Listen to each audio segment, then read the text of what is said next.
Wow! Maraming salamat ka sa tool sa inyong napakagandang generous na pagpapakilala. Sabi nga ng ating mga younger ones, what's up guys?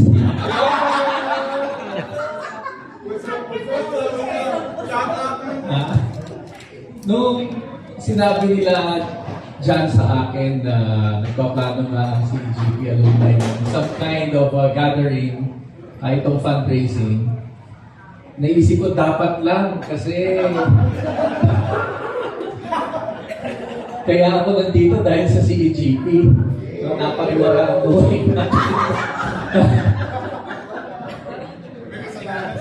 Oo, may kasalanan lahat ng ito sa CGP eh. At kapag nagsasalita ako sa mga bata, palagi ko sinasabi, lahat ng natutunan ko tungkol sa leadership, yung aking skill sa sinasabi ni Kasa to, susunod magsasalita, lahat yan sa CTGP talaga na-hone at napahusay. Bilang isang campus journalist, bilang isang student leader, batch 9, naging presidente ako ng CGP 91 to 93. I think this was the first time na naging 2 years in term. Tapos nag-hold over pa ako ng hanggang 94. So, 91 to 94. Sinundan ko si Raul Dancel. Before Raul, si Raymond. Tama? Si Raymond. Before Raymond, si Dave Umar.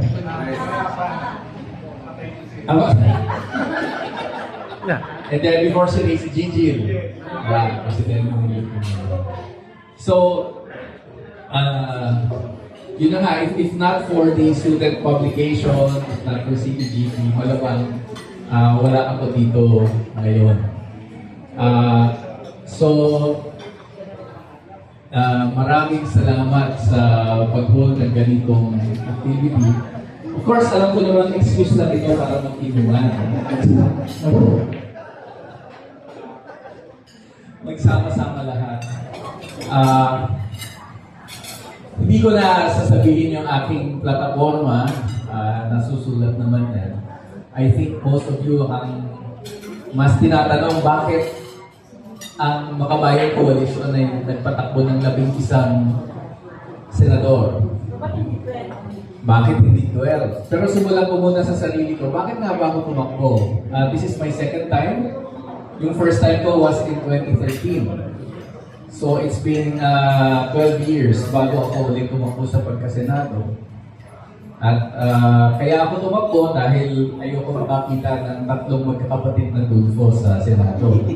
At 2 Villar, at 2 Cayetano, at 2 Estrada. Ayaw rin natin madagdagan yung mga budots na senador. Dahil bukod kay Mo Revilla, Robin Padilla, malamang si Dilip Salvador at si Revilla May. Ay papasok dyan. Nandiyan pa si Nico Lapi, Nico Soto. And ang pinakabalala, ang mamamayan natin pinagpipili sa pagitan ng mga kampon ng kasamaan at kampon ng kadiliman. And yun siguro yung pinakamalaking factor because nakita na namin na magbe-break up yung unity. And nakita namin na the Duterte faction would position themselves as the opposition. Of course, the Marcos faction as the administration. So ang tanong, sino magdadala ng boses ng taong bayan? Sino ang magdadala ng people's opposition? The opposition in 2022, parang nag-disintegrate din. Ang liberal, isa na lang ang napatakbo. Yung iba, umatras na. So there was no slate para tapatan itong Marcos faction, itong Duterte faction. So naisip ng Makabayan, kami nila Kasa to, we have to step up. And if not for anything else, pakita natin sa ating mamamayan na ang choice is not between kasamaan and kadiliman. Meron pang alternatiba. Kagwapuhan.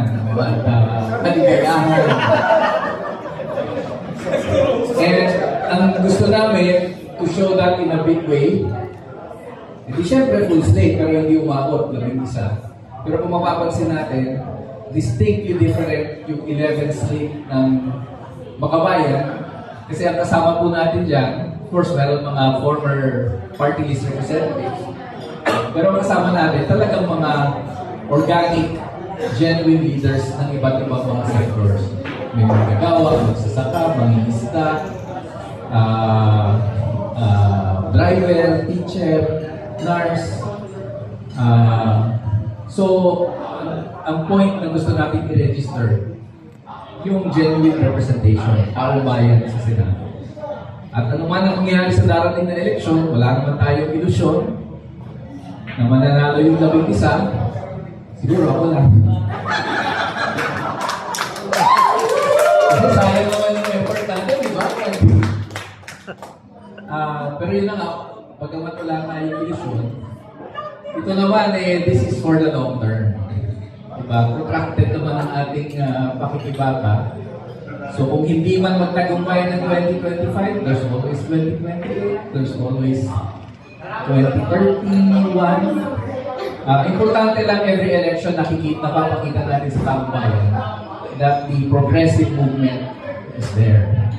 At kung gusto nila ng totoong genuine representation ng pambansang demokrasya, nandiyan ang ating mga leaders ready to take the challenge. And that is the main point. At maraming salamat for supporting that effort. So this is not just about me. This is about the progressive alternative and providing our people with better choices kumpara sa klase ng politika na meron tayo. So muli, maraming salamat. Mabuhay ang College Esther Guild. Ating mga bata na dito, magpatuloy. A few years from now, kayo naman yung ganito. And we hope na magtuloy-tuloy. 93 years na pala ang CGP. Imagine. At least kami, naabutan pa namin si Ernie Rodriguez. Very active pa. Hanggang sa 80s plus na sila, talagang active pa yung alumni noon. Sana magpatuloy yung gano'n. Magtuloy di malay, etc. So hopefully magtuloy-tuloy ito. Marami tayong mga leaders na nasa iba't ibang mga fields. And we hope na ma-maximize din yung networks na yan, especially in support of the current batch of leaders. So maraming salamat kayo. Magandang gabi sa inyo. Enjoy your food and drink.